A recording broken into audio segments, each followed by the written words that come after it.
Mr. Mayor, thank you for taking the time. Thank you, certainly. How do you feel right now? I feel pretty good. I feel pretty good. And a week ago, I went and saw the main doctor over the team that they put together at MD Anderson, and he told me, he said, Mayor, you are cancer free. So I'm feeling pretty good. They'll monitor my situation very closely over the next 2 years. And I'm still, we'll go and do some checkups with them, but that was a very good report. The very moment you learned you had cancer, your thought at that moment? Well, that was that threw me for a flip, When you go in and I went to the dentist because I was having what I thought was a toothache. So I've been taking some Tylenol and ibuprofen, and that would ease the pain. And quite frankly, I was getting ready to lead a trade mission to France. And I said to myself, I do not want to be flying high in the air for hours and in another country on a trade mission dealing with this nagging toothache. So I decided mid-June to go to my regular dentist, and I went in. You go to the dentist for what you thought was a root canal. Thought it would be either filling a cavity or root canal. The doctors tell you what exactly?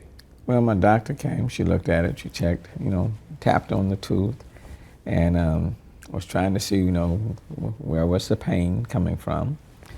And her husband is also a dentist. So he comes in to say hello to me.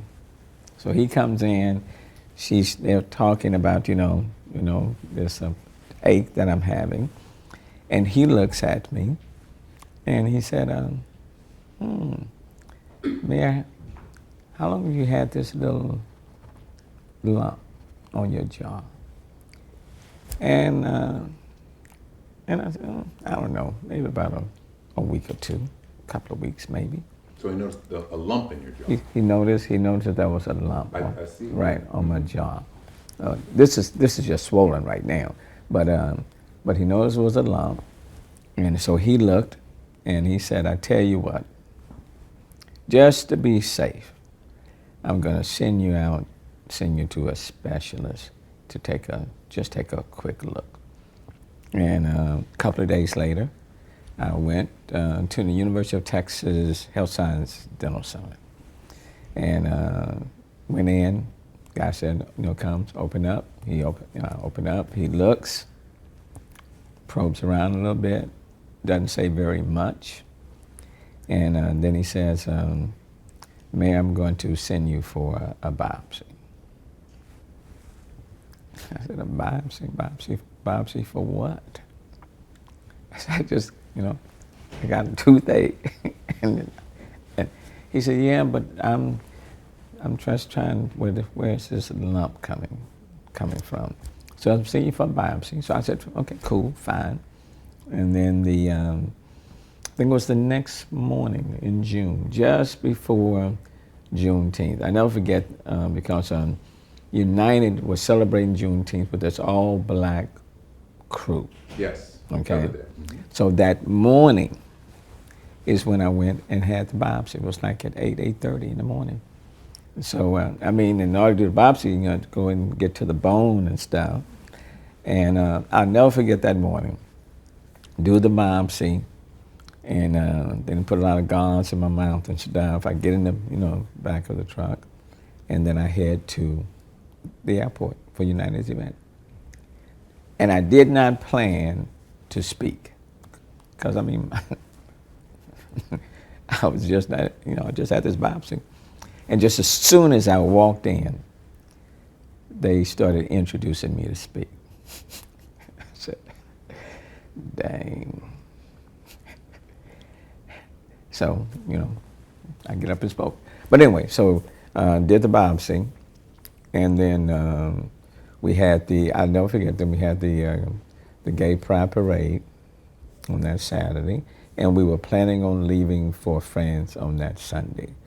And it was on Thursday at about 3 o'clock. The doctor calls me and he says, I don't think you're gonna make this trip. And I said, why? He said, well, you need to come and see me. And I said, look, I'll be back in 1 week. And just as soon as I get back, I will come and see you. And he said, no, you need to come and see me. And I said, Doc, I promise you. And it's just what I said, Doc, I promise you, just as soon as I got to go on this trade mission. And then he said,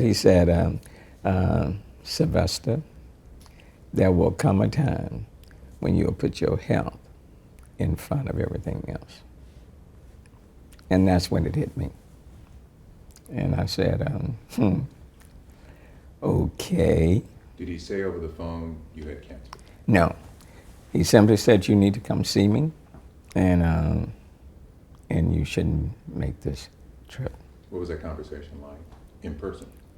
In person, when I went in to see him, and he told me, that jarred me a little bit. A little bit? Well, I wasn't expecting it. Let me put it that way. I'll put it this way. I knew something.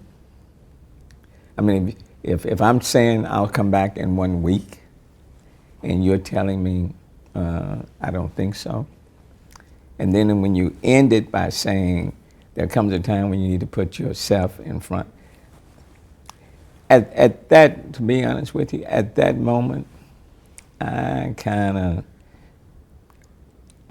expected that, this wasn't the root canal, So when I did go in, and he told me, it wasn't like I wasn't expecting it, but to hear it will still joy you.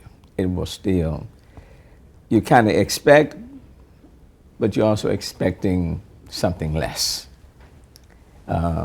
So that it took me a second to process that. What was the conversation like when you shared this news with your daughter?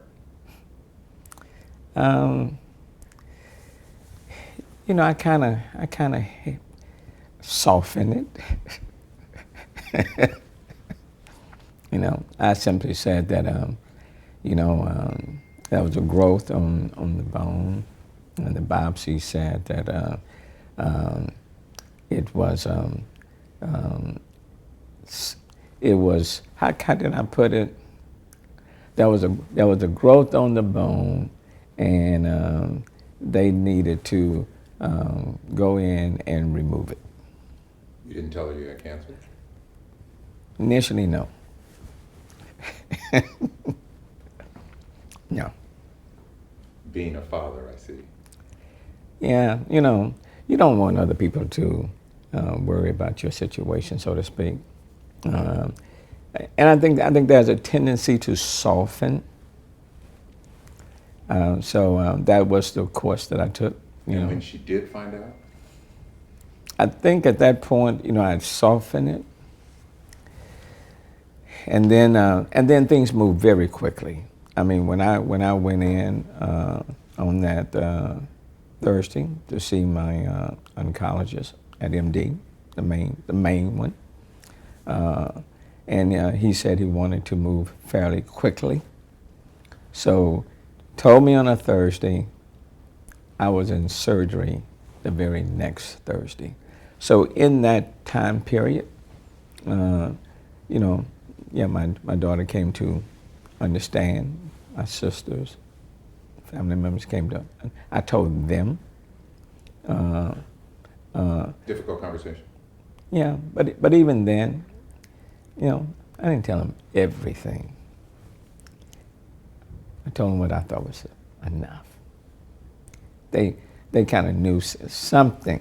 It was the first time that I was even going to a hospital in my life, so that was different. But I told them what I thought was enough. I had the toothache probably for about a month. About a month. Because maybe a little bit longer than that. But the Tylenol and ibuprofen was making it very manageable. And quite candidly, if it wasn't for having to go on the trade mission and up in the air for hours and outside of the country, I probably would have continued with the Tylenol and ibuprofen for a while. So you went to the dentist because you wanted to make sure you could go on the trip. I wanted to make sure that I could go on the trip and not be in a lot of discomfort. And I didn't want to be up in the air, going outside of the country, and being up in the air in the altitude, and it exacerbated, and So I did not want to be going outside of the country on a trade mission, dealing with what I perceived to be a toothache. Any sign that anything was wrong prior, other than a swollen mouth? Mm-mm. And even with that, it was just something a little hard on the jaw, but there was no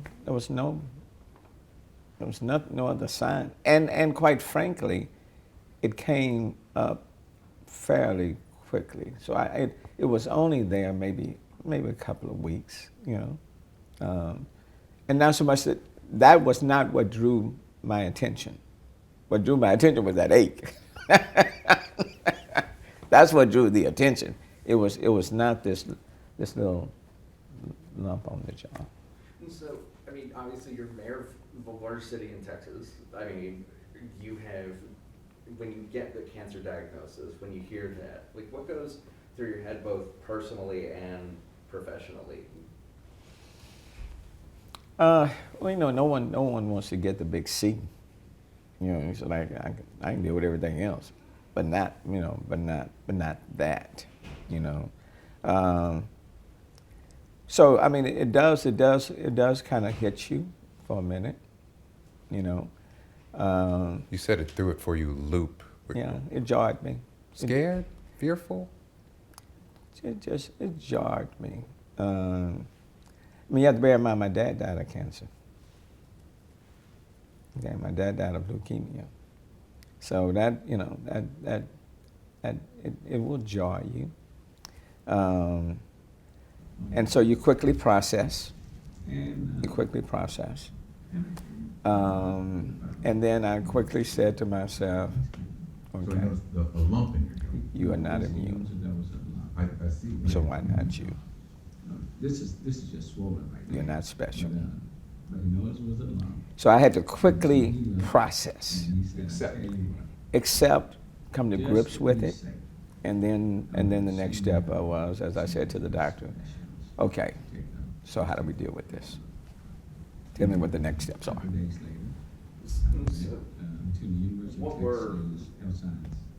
Did you get like any sense of, like, obviously like you had to adjust and you had to sort of process it, but did it give you any kind of sort of like lease on life, or just like, okay, like if I don't make it through this, like here are the things that I need to do before I go?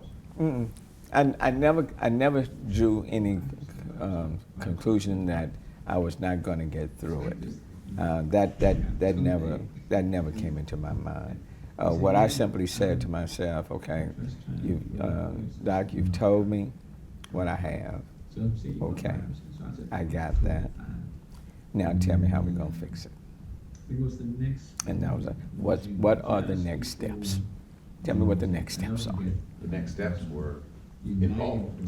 The next steps were, he said, we're going to move very, very quickly. And I'm setting up a number of meetings between Thursday and I would like to do surgery on next Thursday. So I'm going to set up a number of meetings for you to visit with a number of people. And I end up visiting with a number of people. I end up visiting with, because he explained to me, which means he said you're suffering from osteosarcoma and cancer on the bone. We're going to do some CT scans. We're going to do a full body scan to see whether or not it's localized or whether or not it has spread. Now that jarred me a little bit too. Okay, but he said we're gonna do a full body scan to see whether or not it's someplace else in your body, because that will determine how we're going to deal with this situation. And it had not spread. And it had not. I did the full body, and then he came back and he said, you know, it appears to be localized. So that's good. And then he said, but that also means I'm going to have to remove a portion of your lower jaw and which the teeth back there, and a portion of the bone to remove it. And so what we're going to do is that we're going to remove this bone, and we're going to take a portion of the bone from your tibia that's not load bearing, and replace it. So I want you to meet with the plastic surgeon as well here at MD, and he will walk you through that. So I went and met with the plastic surgeon, Dr. Yu, and he walked me through it, and he said to me, as they work up here to remove the bone from your jaw, I'm going to be working, my team will be working on your leg all at the same time. At the same time. At the same time. So he says when they finish up here, then I'll be prepared to come, because we know you don't want to be around with, you know, with your jaw in. So we're going to do this all at the same time. You were in the hospital 8 days. Yes. How did you feel right after surgery? Surgery lasted 9 hours, longer than, you know, we said about 6 or 7, but it ended up lasting 9. And much of that time, I would say, I think they said maybe 4 or 5 hours was with the plastic surgeon, replacing the bone that had been removed. But you know, surgery went well. So that 8 days you were in the hospital. Yeah. How did you feel? You know, I felt pretty good. You know, I never was in a lot of pain. You know, they would come and ask me on a scale of 1 to 10, you know, where's your pain level? My pain level never exceeded 2. Really? They took, MD Anderson took very good care of me. The nursing staff, exceptional. But my pain level never exceeded 2. And of course, you know, they get you up and they want you to start walking around. So the leg, you know, I had a draining tube on my leg, and I had 2 draining tubes on both sides of my jaw. Wasn't the best look. No, there were no pictures taken of me. No, no, that was not good luck. But you know, you're at your most, how can I put it, exposed, vulnerable self. You know, but the nursing staff, the technicians, you know, they were exceptional. Nobody wants to drop the ball with the mayor. I would assume. But you know, I was seeing how they were also responding to the other patient. The service of care wasn't any less for them, because we would walk around the corridor with other patients who were getting similar surgery, and the same level of care that I was getting. So were the others. So And when you know, you did find out? they did an exceptional job. You went through 6 weeks of radiation. You said you never missed a city council meeting. Why not? Well, you know, and I was not expecting to go through the radiation. Even though I met with the radiologist before the surgery took place, I was hoping that would not be the case. Because the hope was that they could remove enough and establish enough of a margin on both ends that they would feel comfortable that they got it. It was after the surgery and after I made it home that my oncologist called and said, we think we got it, but the margins are too close. So we want to do the radiation. I came back to City Hall on July 18th. The radiation didn't start, treatments didn't start until August the 1st. And so that was 6 weeks, August the 1st through September the 12th, every day. And you didn't miss city council? No. So Should you Josh is have? gonna chip in No. with any potential question, and because Did you it's struggle we have the with those camera, guys? you'll just look at me. I did okay. You know, We did you have the toothache, Mayor? radiation was at 7:30, with the exception of Wednesday, because city council starts early. So my radiation was at noon. Maybe a little bit longer than And if you kind of go back, you would say on Wednesday, I wanted to move council along, and we would finish up, and then I would leave and take my radiation at noon. Why did you feel it was important to keep working? On the trade. City never closes 24/7. Up in the air. So that's one reason. The other reason, it was good for me. I mean, so what was I going to do? Just sit back and say, you know, be at home and be wondering, okay, well, what's happening out there? It was good for you mentally. For me, I got it. You know, I'm moving. I'm doing something. To be at home and just be sitting around watching television or doing something, that's not my cup of tea. As long as I was in a position to function and do my job, so to speak, from a mental, emotional point of view, it was good for me.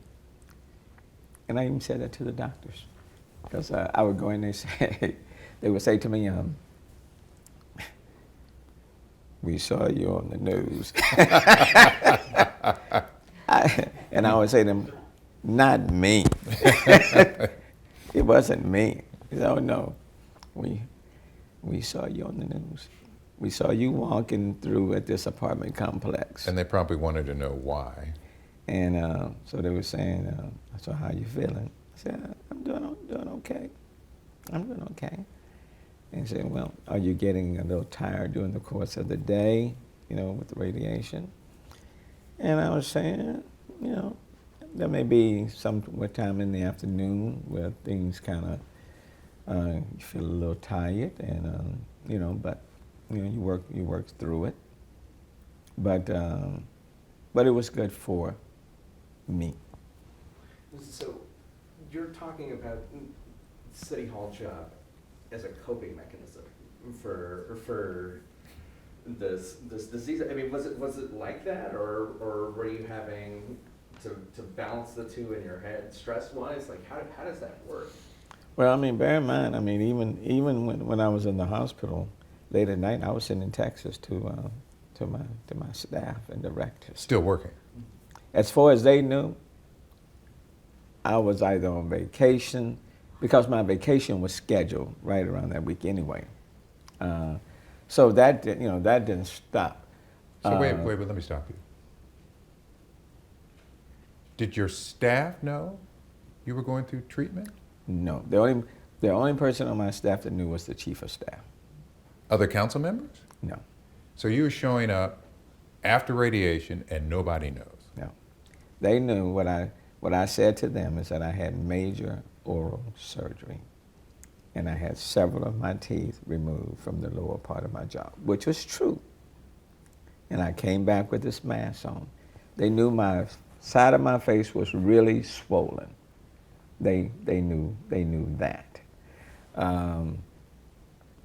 But other than I had major oral surgery, I didn't say anything. Now people may have been speculating, there's got to be a little bit more going on with the mayor. And I would say, so my chief of staff knew, my family knew, of course the mayor's detail knew, okay? But beyond that, that was it. Did you lose weight? I lost about 15 to 17 pounds. So why did you feel the need to not tell many people? Why did so few people know? Because, you know, you still got a job to do, and I wanted people to do their jobs. I didn't need any people coming up and saying, Mayor, are you okay? That wouldn't have done me any good. People needed to focus on what they were doing, like I was focusing on what I was doing.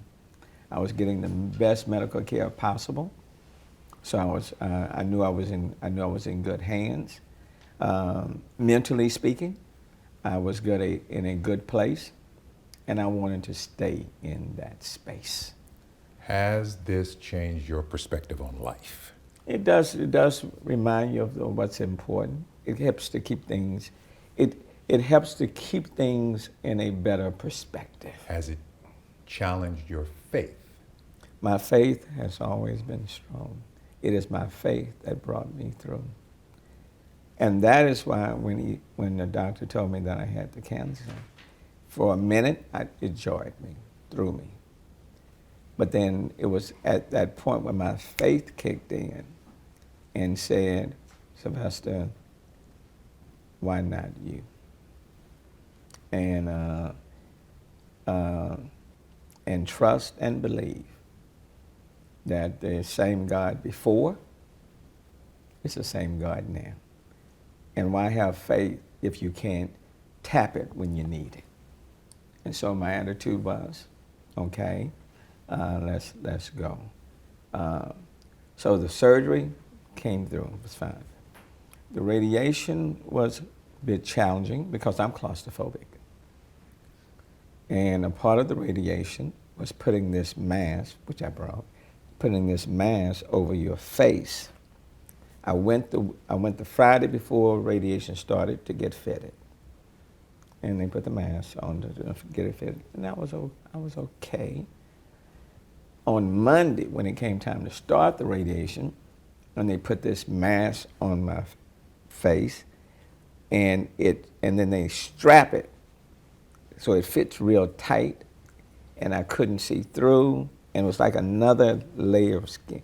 That's when I said, "Yeah, hold it." That's when I said, "Time out. I cannot do this." What do you want the public to take from your experience, this health journey? You know, it's things will happen that that were not foreseen. You didn't cause it, but things will happen. And like anything, you know, you have to decide. Okay, what are the next steps? What I can say, you know, I used to say the city has the best medical facilities, largest medical facility in the world. But I spoke about it based on what others have said and, you know, information I've been provided. When you utilize those facilities personally for yourself, now I can say with even greater meaning that outstanding doctors, outstanding medical team, outstanding facilities in the city of Houston. But let me tell you, I cannot even imagine going through this journey without my faith. Can't even imagine. And, you know, people saying you didn't tell anybody. I told the right person who was in charge. You know, I prayed. God knew my journey. Beyond anybody else, that connection remained. It was challenged on the radiation because I'm claustrophobic, and putting something on my face, that's when I said time out, okay? And quite frankly, what I said to the technical team, because they were playing some music, and I said to them, that music is not gonna help me. You got any gospel around here? True story. I said, can you find a gospel station? And they said, Mr. Turner, let's see if we can find a gospel station. So they did. They found a gospel station. And I said to them, turn it up. Turn it up loud enough for me to hear it. And I sat there on the side of the I guess you can say like a, whatever thing you lay down on. And I said, okay, let's try this. Let's try it one more time. So I laid back down, put the mask on, strapped it tight. But at that point, Len, my focus was on the gospel music. So the songs came, many of whom that I knew, and that's in my mind, that's what I connected to. Made it through that one. The next morning I came, they turned to the gospel station, turned it up loud, laid down, strapped it down, made it through. Third day, came in, they turned it to the gospel station, turned it up loud, made it through. It was my faith that brought me through. And then when it came to continuing to work, you know, I said that we are here for such a time as this. Mm-hmm. And just like as mayor, you're dealing with tax day flood and Harvey and tropical stormy Melda, and you're telling people we're going to get through, we're going to get through, we're going to be okay. This was that moment in time when I had to talk to me. And I said, we're going to get through this. And so that was what pushed me through. Because basically at that moment, I said to myself, Sylvester, you've talked to everybody else in all of these storms, emergencies. Well, this is one of those times. Do you believe in what you have said? So I said to myself, Seth, give Seth the speech. And then, you know, on Sundays I'm in church and praising him. And so I said at that point, do you believe in the God that you have worshiped? And that's when I said, okay, God, you and me, we can do this. It didn't shake your faith. It strengthened my faith. Strengthened. It strengthened because who wants to serve a God that when you're in your most vulnerable state, you can call on him and he comes through? And this was one of those times when it went right to my faith or lack thereof. So for me, getting up, going to work was a testament of my faith and who God is. I could have stayed home. I had every reason to stay at home. I could have stayed at home. But what would that be saying? You know, it gave me the strength, withstood the 9 hours of surgery, was going through the radiation, and I was feeling physically okay. Lost a lot of weight, you know, but no, my getting up and going to work was more a statement to the God that I serve. Is the cancer in remission? On Wednesday of last week when I went and the doctor, you know, did the CT scan the day before, my doctor comes to me and looks at me and he said, however you want to look at it, cancer free, cancer in remission, but everything looks great. And he said, we're going to monitor you closely over the next 2 years, but I'm happy to tell you, you're cancer free. And I said, well, thank you, Doc. And then I said, and thank you. And at the State of the City, I really did not intend to talk about it. But you did. That was not in the script. The reason, and we sat, you know, sitting down at the fireside chat, and I was talking about resilience. And again, I was talking about the storms and social and civil unrest and things that we've experienced in the city. And it seemed like you were talking. appropriate? Yeah, I said to myself,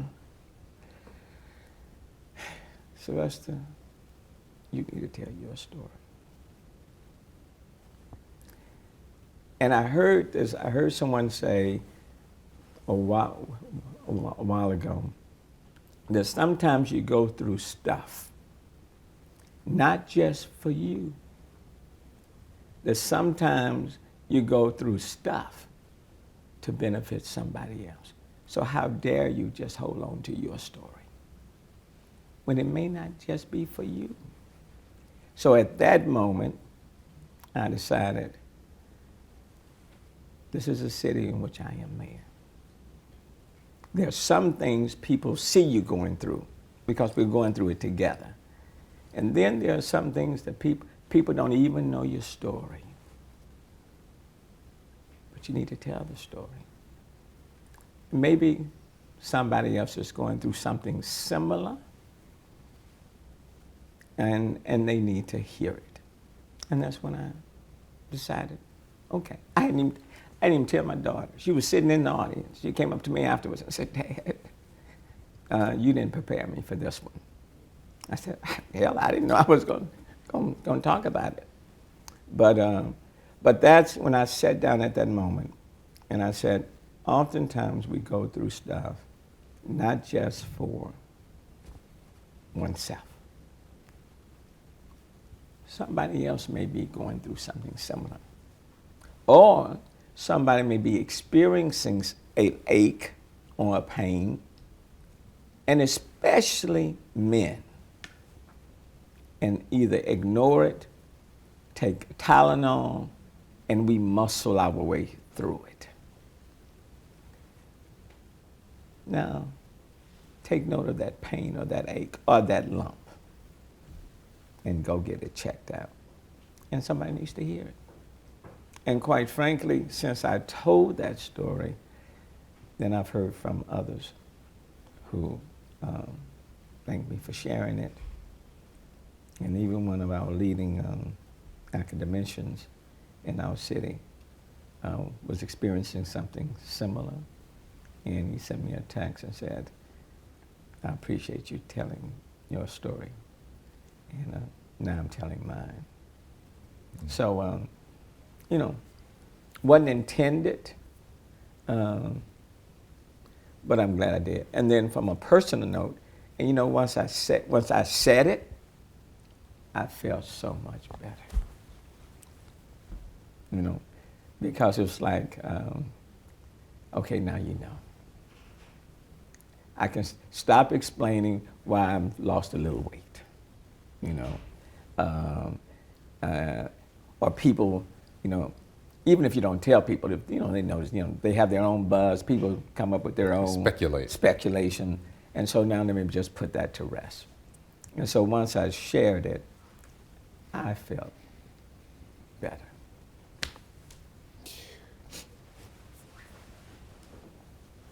You hear a preacher say, God will not put more on you than you can bear. You can testify to that. Yeah, I heard another preacher say that God gives his best exams he gives his hardest exams to his best students. And if you're not going through much, before you pat yourself on the back, bear in mind that God doesn't give you more than what you can bear. But if you are going through a lot, the weight is heavy on your shoulder, or you're having to go through whatever it may be, before you complain, remember that God gives his hardest exams to his best students. So if you've gone through a lot or going through a lot, pat yourself on the back because you're one of God's best students. That too brought me through. And so when I was starting, when that one moment when I was saying, okay, God, I done dealt with all this other stuff. As mayor? As mayor. Really? You had a conversation? Oh, it was, trust me. I said, really? I mean, really? And then I had to talk to myself. And that's when I said to myself, number one, what makes you so special? Why not you? And then number two, I'm still the same God now as I was before.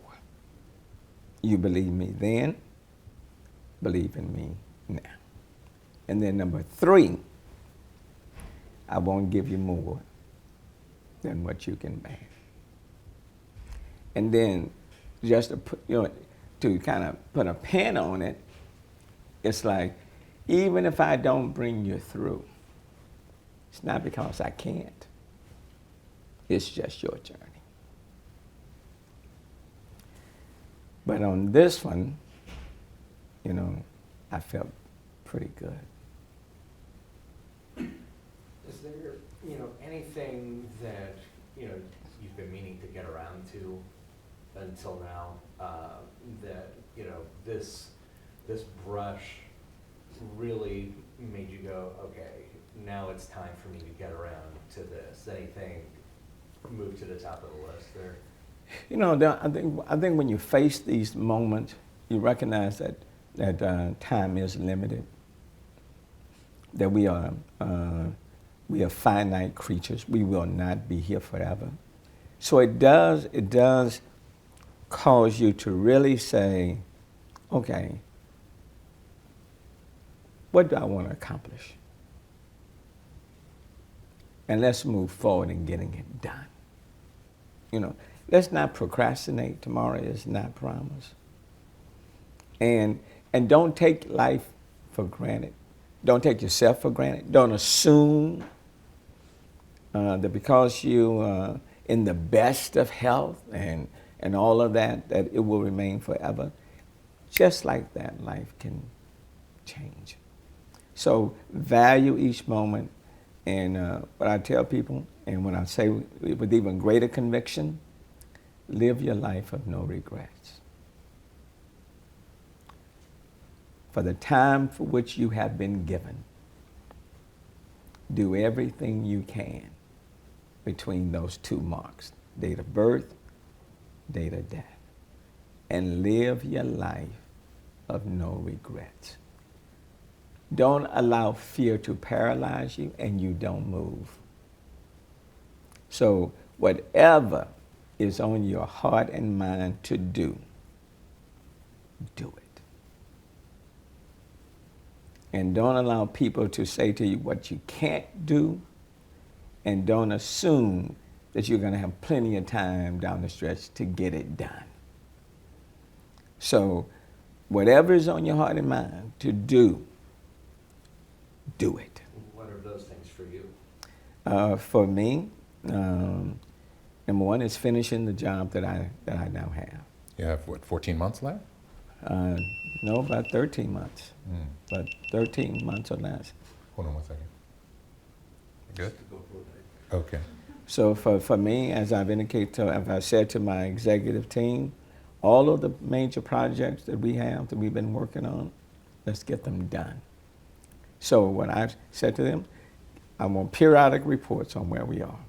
Don't come to me 4 months before my term is over and say, Mayor, I'm nope.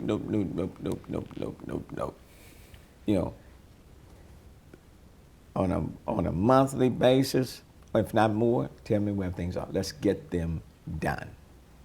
And then the same thing, just even outside of the city, whatever it may be, let's move on. Anything personally? You feel like I've been working on a couple of books. Oh, really? I've been working on a couple of books. One is pretty much there. I'm in the editing phase.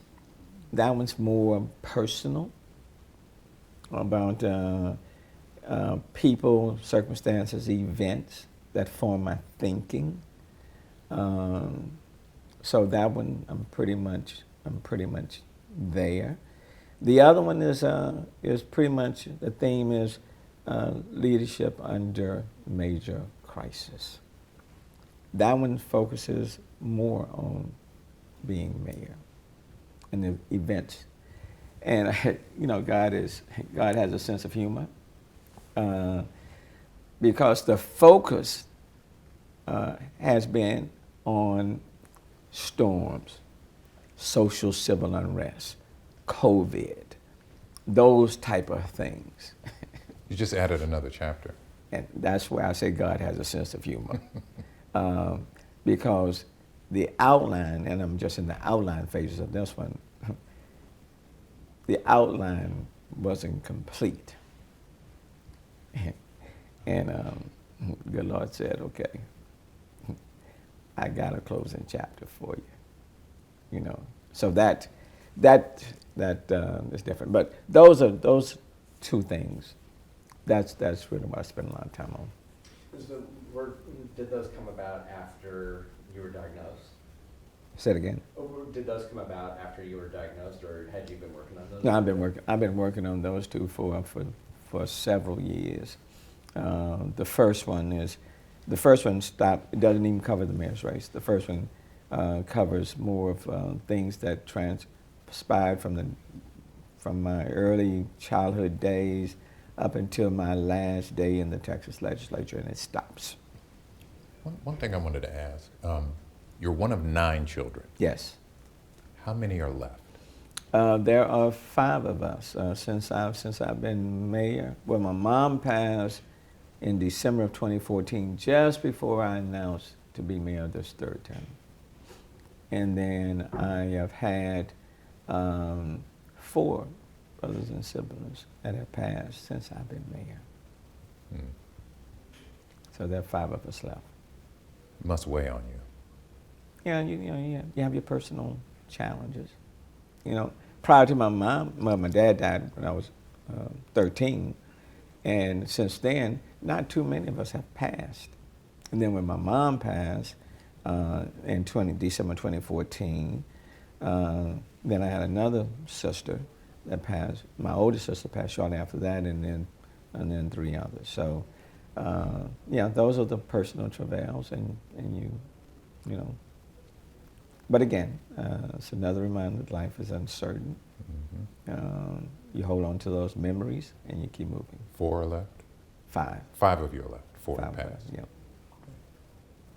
And you are number 6? I'm number 6 of 9. I'm number 6 of 9. You know, I guess you can say I'm not the oldest, but I'm The oldest acting? I'm not the oldest, but I'm not, how can you put it? You know, and just say I've stepped into a role. Uh-huh. You know, it's fine to be mayor, and I enjoy being mayor. Family is special. I hear you. I'm good. You good? Any aspirations after this term? If you ask me what I'm going to do after being mayor, if you ask me 1 week, I'll give you one answer. You ask me another week, I'll give you another. At this point, I really don't know. I don't even know if I want to run for something else. I don't know that. I thought that by now, really, that I would be ready to say, hey, I love y'all, but thank y'all, you know. But I think, you know, COVID in its own way had a way of freezing things. And it also provided you with, you were able to kind of rest up in a little bit. And so in terms of being a public servant, elected official, you know, I enjoy what I do. So It sounds like it's a possibility beyond the mayorship. you know, I'm going to take my own advice. I'm going to live a life of no regrets. If that's in the cards, then it's in the cards. But I'm not going to live a life where when I look back and said, I wish I had. Now, I don't know if that's in the future, but we shall see. I do like writing, and then I certainly will relish the opportunity to do even more of that. So that I enjoy. staying in the practice of law or returning to a firm. I don't know if I want to do that. It's like I've done that, so I don't know if that's the case. That I don't know. I really don't know, except what I do believe that things will become clear. You know,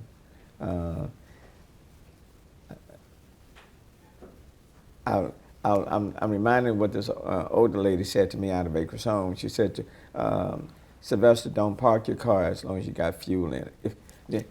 Do not park your car as long as there's fuel in it. Mm-hmm. You'll be wasting God's blessing. Uh-oh. That's what she told me.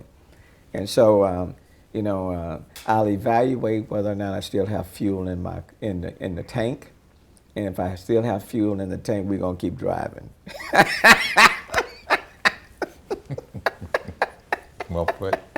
Well put. Mr. Mayor. Thank you, Len. Thank you.